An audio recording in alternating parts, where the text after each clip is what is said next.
Today we test out the 3D printed Alumide needle shotgun projectile.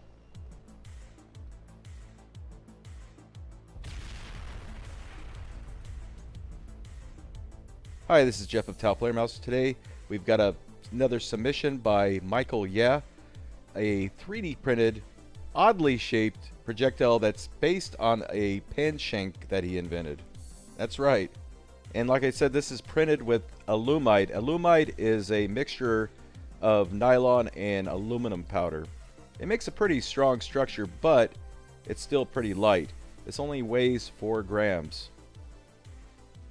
We're out here shooting the 3D printed needle. The Needle is the name of this round, made by Michael Yeah. You've seen him before, sending us some great 3D printed rounds. We're going to give this one a try. You can tell it sort of looks like a rocket pod on a helicopter. It's got a couple little through and through holes there. Maybe we'll get a little whistle out of them. So we're going to try it against Mr. Grumpy Clay down there and see what we can get. All right, Michael, let's give this a try. Okay, I'm ready. Here we go. Wow. So you can see what we found here. We found a little plug down here on the bottom. And all its little spires broke off and landed in here. 1, 2, 3. And then the little tip right up in there. Just a tip. And here's what's cool. This tip bent, Huh. but didn't shear. Wonder how it hit. Probably hit sideways or something. And then you took the wad to the nose. If you're taking the wad to the nose, you're doing it wrong. Now you may have heard how quiet the shotgun was. We had a full powder charge in there, but when you have a very lightweight load in there, something like 4 grams, it's often not enough to really ignite the powder and get full velocity. And as you can see, this projectile never stabilized, flying sideways when it hit the clay.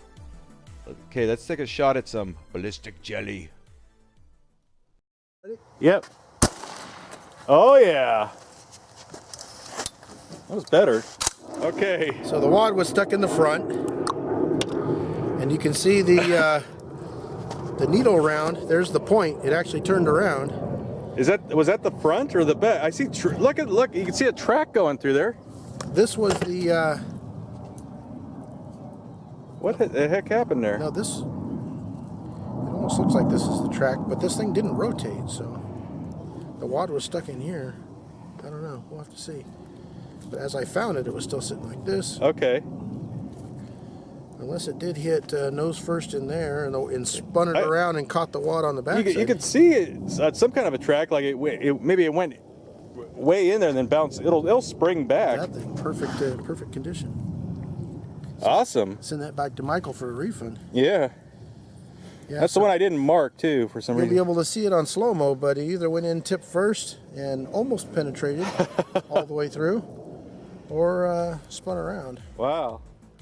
Now this shot was noticeably louder, and you can see we have a much higher velocity.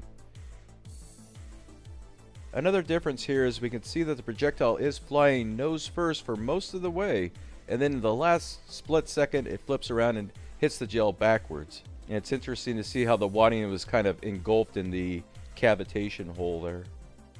Home defense distance. Okay, I'm ready. Also not recommended for home defense. Wow.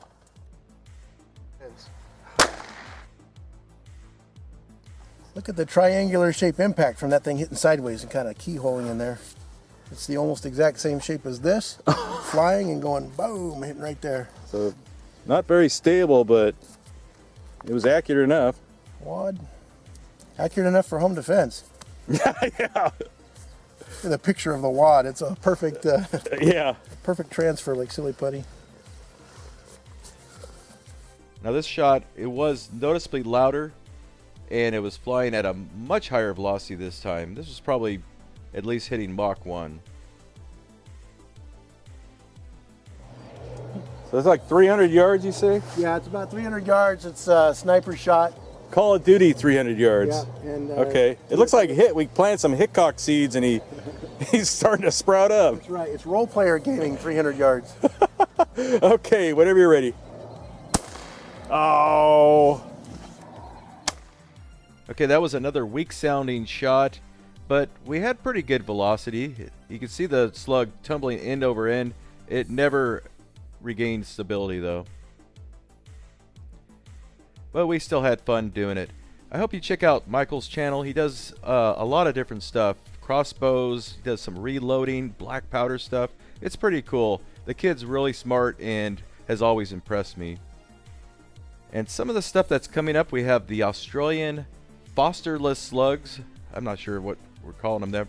We have another Tim Hamilton turbaned brass slug design. And this is another Tim Hamilton design, just like the dumbbell design that we shot the other day. And then finally we have the UPK-2, a very cool Russian slug. And here's a demo of it. Okay, hit it. Wow. I still have a lot of stuff that people have been waiting for me to shoot that they've sent to me. Some of them waiting a couple months.